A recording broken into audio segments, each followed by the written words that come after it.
Operation ಕಮಲದ ಬಗ್ಗೆ ಮಾತನಾಡಿದ ಖರ್ಗೆ, ನಾವು 150 ಸೀಟ್ ಕೇಳೋದು ಯಾಕೆ ಅಂದ್ರೆ ಸ್ಮಾಲ್ ಮಾರ್ಜಿನ್ ಇದ್ರೆ ಶಾಸಕರ ಕಳ್ಳತನ ಆಗುತ್ತೆ.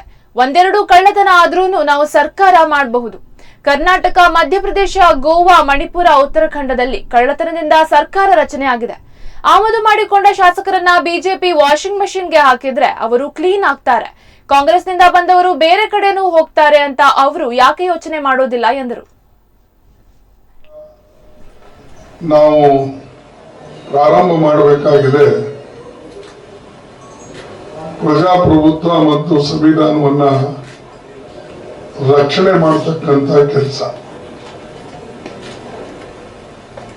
ಅದರ ಜೊತೆಯಲ್ಲೇ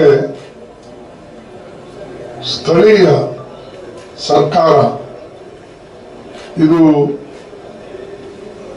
ಕರ್ನಾಟಕ ಚುನಾವಣೆ ಇದೆ.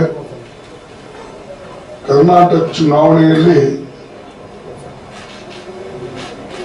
ಸಹಜವಾಗಿ ಕರ್ನಾಟಕ ಸಮಸ್ಯೆಗಳ ಬಗ್ಗೆ ಮತ್ತು